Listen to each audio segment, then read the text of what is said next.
جموں کشمیر میں نہ کھانے پینے کی سپلائی تھی، نہ دوائیاں تھیں، نہ لائٹ تھی، وہاں پہ لوگوں کو اٹھایا جا رہا تھا اور لوگوں کی آواز بند کی جا رہی تھی، نہ انٹرنیٹ تھا، اخبار اور جو میڈیا کی ڈسٹریبیوشن تھی. پر کیا ہوا؟ اللہ کا قہر آیا. پوری دنیا کے اندر ایک کورونا جیسی ایک وبا آ گئی اور پوری دنیا جو باہر لوگ بہت معصوم لوگ بھی پکڑے گئے اس پکڑ کے اندر. مگر بات یہ کہ اللہ کے قہر سے ڈرنا چاہیے ہم لوگ کو اور دیکھنا چاہیے کہ جب ایک معصوم قوم جس کی نہ کوئی آرمی ہے نہ کچھ اس کے پاس ڈیفینس سسٹم ہے، وہ 8 سے 10 لاکھ ہندوستان کی دہشت گرد آرمی کا اپنی سیاسی تحریک سے مقابلہ کرتی رہی، بچے سے لے کے بوڑھا بزرگ جو ہے وہ کفن باندھ کے. اور ہماری قیادت نے، ہماری کی حریت کی جو عظیم ترین قیادت ہے، صدیوں میں ایسے رہنما پیدا ہوتے ہیں. اگلے دن بھی مجھے کسی کا فون آیا، وہ بھی یہی کہہ رہے تھے کہ وہاں پہ کشمیر کے اندر ایسے صورتحال ہے کہ ہلکا سا بھی کوئی نام ہی لے لے اپنے حریت قیادت کا تو اس کو جیل کے اندر بند کر دیا جاتا ہے اور مارا پیٹا جاتا ہے کہ ان کا نام تک نہیں لینا. انہوں نے ایک ٹریکنگ سسٹم بنایا ہوا ہے اپنے ٹیلی فونز کے اندر، ہندوستان کی ان کے ایجنسیز نے، جس کے اندر آپ اگر سعید علی گیلانی صاحب کا نام لیں گے، یاسین ملک صاحب کا نام لیں گے، آسیہ اندرابی صاحبہ کا نام لیں گے، شبیر شاہ صاحب کا نام لیں گے، اسی وقت رات کے اندھیرے کے اندر بھی اگر آپ نے غلطی سے کسی نے نام ہی لے لیا تو آپ کو پکڑ کے اپنے جو ہے گھروں سے رات کو ان کی ایجنسیز غائب کر دیتی ہیں. اس لیول تک مانیٹرنگ کی جا رہی ہے آواز کو دبانے کے لیے، اور ایسی قیادت تو صدیوں میں پیدا ہوتی ہے. قائد اعظم محمد علی جناح، ان کے بعد ایسا کوئی آ سکتا ہے؟ یہ پاکستان میں جو ہم لوگ بیٹھے ہوئے ہیں، گاندھی نے ان کی تحریک چلائی ہندوستان کی برٹش رول کے خلاف. کیا گاندھی کا جو ہے جو قاتل ہے مودی، کیا اس کو گلوریفائی کرتا ہے جو دہشت گردی ہے؟ تو خود تو سب سے بڑے دہشت گرد ہے. میری آپ سے بھی یہی آج اپیل ہے، میرے خاون جو ہے موت کے منہ میں ہے، ڈیتھ سیل میں ان کو رکھا ہوا ہے، 5x7 فیٹ کا ڈیتھ سیل ہے. ایک انسان کو 3.5 سال سے ایک پنجرے میں بند کیا ہوا ہے قید تنہائی کے اندر، اور ان کو صرف آن لائن پریزنٹ کیا جاتا ہے، وہ بھی ایسے جھوٹے مقدموں میں. ایک پرامن تحریک کا وہ سمبل ہے، جس طرح نیلسن منڈیلا، قائد اعظم محمد علی جناح، مہاتما گاندھی، بھگت سنگھ آزادی کی تحریک چلا رہے، انٹرنیشنل لا کو اپنے سامنے رکھتے ہوئے، ہیومینیٹیرین لا، UN کی قراردادوں کے مطابق اس انسان کو بدترین دہشت گرد سے بھی بدتر ٹریٹمنٹ دی جا رہی، مارا پیٹا جا رہا ہے. 3.5 سال سے آپ ان کی اس وقت جو فوٹیج آئی ہے ان کو صرف تبھی پریزنٹ کیا گیا NIA کی عدالت کے اندر کچھ دن پہلے 19 کو، جب ان کو کہا گیا کہ آپ کے خلاف ہم نے 25 کو سزا سنانی ہے. اور جو سوشل میڈیا پہ، جو ان کے ٹیلی ویژن کے اوپر جس طریقے سے وہاں پہ کیمپین چلائی جا رہی ہے، اور انہوں نے اس کیمپین کے اندر اور بھی اضافہ کیا ہے. کشمیر فائلز جیسی ایک پروپیگینڈا، ہائپر پروپیگینڈسٹک مووی لانچ کی ہے جس کے اندر کشمیری مسلمانوں کو ایسے دکھایا ہے کہ وہ کشمیری پنڈتوں کا جینوسائیڈ کر رہے ہیں، اور اس کو اسپیئر یاسین صاحب کرے. حالانکہ جو فیکٹس ہیں دنیا سامنے لا رہی ہے، سوشل میڈیا پہ ہر جگہ دکھایا جا رہا ہے کہ وہ ان کے جو وہ کہہ رہے ہیں کہ سارے ہزاروں کی تعداد میں کشمیری پنڈتوں کو ذبح کیا ہے کشمیری مسلمانوں نے، اور دہشت گردی کی ہے کشمیری مسلمانوں نے. تو جو ریکارڈ آیا ہے، ریکارڈ یہ آیا کہ انڈین پولیس آفیسر کا جو ریکارڈ ہے، جو ان کی جو ارلی 90s کے اندر، کہ ہارڈلی آئی تھنک 14 کے 16 جو ہیں کشمیری پنڈت کو مارا گیا، اور جو مسلمان تھے کشمیری مسلمان ہزاروں کی تعداد میں تھے. اور یہ کس نے کیا؟ یہ انڈین فورسز نے مارا. اور جگ موہن، یہی BJP، یہی RSS کا وہ بندہ تھا جو ارلی 90s میں جو گورنر تھا، اس نے جو ہے کشمیری پنڈتوں کو وہاں سے نکالا، ان کو ڈرایا دھمکایا، اور کشمیری پنڈتوں کا ایگزوڈس ہوا. آج تک کشمیری مسلمان اور پنڈت ایک ہیں.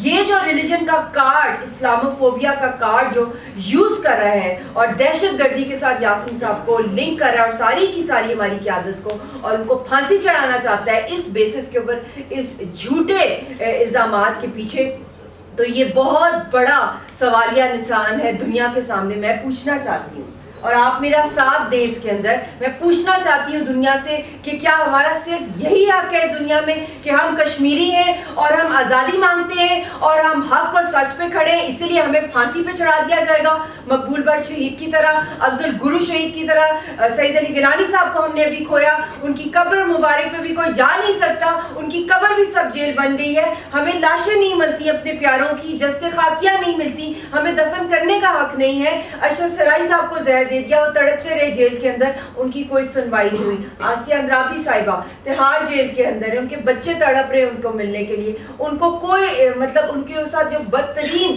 جو ٹریٹمنٹ کی جا رہی ہے, وہ لیڈی ہیں. پھر شبیر شاہ صاحب, ان اتنے بڑے لیڈر, ان کی بیوی اور بیٹی اس طرح سڑکوں پہ در بدر پھر رہی ہیں, لائرز کی آگے پیچھے منتیں کری, کیونکہ کوئی لائر ہی نہیں ملتا لوگوں کو. اس کیس میں کوئی لائر ملے تو اس کے ساتھ جو ٹریٹمنٹ کرتا ہے ہندوستان کی ایجنسیز اور RSS, ڈرایا دھمکایا جاتا ہے. یاسین صاحب کا لائر تھے راجہ طفیل صاحب, اتنے لائق اور ڈائی ہارٹ جو آنیسٹ ترین آدمی تھے, انہوں نے یاسین صاحب کے کیسز لیے, ان کو مسٹیریسلی برین ہیمریج ہو گیا. یاسین صاحب کا عدالتی قتل اور دہشت گردی کی جا رہی ہے, نہ ان کے پاس کوئی لائر ہے, نہ ان کے پاس کوئی فیملی رائٹس دیے جا رہے ہیں ان کو, نہ ان کو بیسک فنڈامنٹل رائٹس دیے جا رہے ہیں. اب پرزنر, وہ تو ایک پرزنر آف کانشنس ہے, ضمیر کے قیدی ہیں, اور ان کو تو مطلب کہ کوئی رائٹ نہیں. ہم لوگ 3.5 سال سے, میم 3.5 سال سے ہمیں کوئی رابطے کی پرمیشن ہی نہیں ہے, ہم بات بھی نہیں کر سکتے, نہ آواز کا رشتہ ہے, نہ ویڈیو کانفرنسنگ ہے,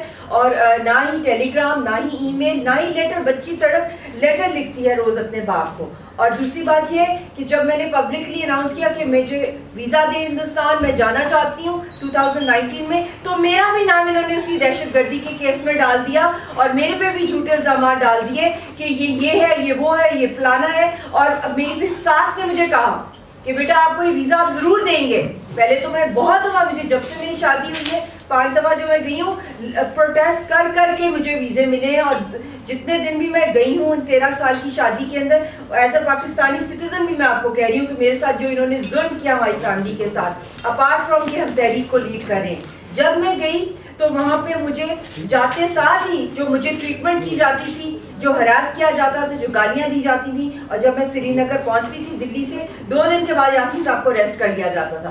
تو 13 سال کی شادی میں ویزا لے کے بھی جب میں گئی تو میرے خاوند کو جیلوں میں بند کیا تھا, میں جیلوں میں جا کے بیٹی کے ساتھ, اور میری بیٹی کو بھی مارا پیٹا جاتا تھا, جبکہ سینٹرل جیل میں دودھ پیتی بچی میری جاتی تھی. یہ ایک پاکستانی سٹیزن جو گیا ہے مقبوضہ جموں کشمیر میں, شادی ہوئی ہے, ہم لوگوں کی لیگل ڈاکیومنٹ ہے, اور لیگلی مجھے ویزا ملتے تھے. اور اب میری بس ساس نے کہا بیٹا اب جو اگر تم آئی اس ٹائم کے اوپر, انہوں نے تمہارا بھی نام NIA میں ڈالا ہے, تمہیں انہوں نے ڈائریکٹ دھکا مارنا ہے تہاڑ کی جیل کے اندر, اور تمہاری بیٹی جو ہے وہ رل جائے گی. تو میرے لیے اتنا مشکل یہ مومنٹ ہے, یہ جس طرح میں نے قیامت کاٹی ہے یہ 3.5 سال کی. ایک طرف میرا شوہر ہے زندگی موت کی کشمکش میں, اور ایک طرف میری بیٹی ہے. انہوں نے تباہ کر دیا ہماری فیملی لائف. میں آپ کو بھی اپیل کروں گی کہ آپ گورنمنٹ کو بھی کہیں, آپ کا بہت اثر رسوخ ہے, اور دنیا میں بھی جہاں جہاں آپ کے انٹرنیشنل لنکس ہیں اپنے یوز کریں, اور میرا معاملہ جو ہے انٹرنیشنل کورٹ آف جسٹس میں لے کے جایا جائے, یونائٹڈ نیشنز میں لے کے جایا جائے ایز این ایگریو پارٹی. خاص طور پہ کلبھوشن یادو جیسے دہشت گرد کو ہندوستان نے پروٹیکٹ کیا, اور اس کے رائٹس کے لیے وہ انٹرنیشنل کورٹ آف جسٹس میں لے کے گئے اس کی بیوی اور اس کی والدہ کو. میں پاکستانی سٹیزن ہوں, ہم اگریو پارٹی ہیں. میری جو بیٹی ہے یہ 10 سال کی ہے, یہ 2 سال کی تھی جب اس نے باپ کو اپنے دیکھا ہے, اس کے بعد ہم نے 8 سال سے 8.5 سال سے نہیں دیکھا. تو میری اپیل ہے کہ انٹرنیشنلی ہمارا میٹر لے کے جائے. اور ابھی ہیومن رائٹس کاؤنسل کا اجلاس ہے 13 جون کو ہے, اس کے اندر بھی مجھے لے کے جایا جائے. ہمارا جو ایز وکٹمز جو ہے, میں وکٹمز کہنا نہیں چاہتی, مگر جہاں انٹرنیشنل لا آتا ہے اس کے اندر جو وکٹم کی کیٹیگری ہے اس کے اندر ہم فال کرتے ہیں, اور میرے خاوند کو بچایا جائے اور فیئر ٹرائل کیا جائے. اور فیئر ٹرائل ہم کبھی بھی نہیں ایکسپیکٹ کر سکتے ان RSS کی اور ان کی جو کینگرو کورٹس ہیں ہندوستان کی. بہت شکریہ. MKM پاکستان کی جانب سے ہم اظہار یکجہتی کے لیے آئے ہیں. یہ تو ایک رسمی سی بات ہے, لیکن دنیا میں جہاں بھی ظلم ہو MKM اس کے خلاف آواز اٹھاتی ہے. اور یہ جو ہیومن رائٹ کی بہت بڑی وائلنس ہے ہر اعتبار سے, یعنی جس طرح یاسین ملک صاحب کو قید میں رکھا ہوا, انہوں نے غیر انسانی سلوک کیا جا رہا ہے, جس طرح ان کی فیملی منتشر ہو کے رہ گئی ہے. اب اس طرح سے ہیومن رائٹ کے جتنے قراردادیں ہیں ان کے پاس نہ رکھنے کا مقصد یہ ہے کہ یونائٹڈ نیشنز کی ساکھ خراب ہو رہی ہے. اس کو بھی اپنی ساتھ بجانے کے لیے انٹرنیشنل اس کو اٹھ کے ساتھ کھڑا ہونا چاہیے. یہ بہت بڑا ظلم ہے. یہ پاکستانی بچی ہے, یہ اپنے شوہر کے لیے بات کر رہی ہے. وہ ایک چھوٹی سی بچی ہے, اس کی معصوم. آپ اس کو وہ سارے رائٹ دیں جو کہ ایک قیدی کو ملتے ہیں.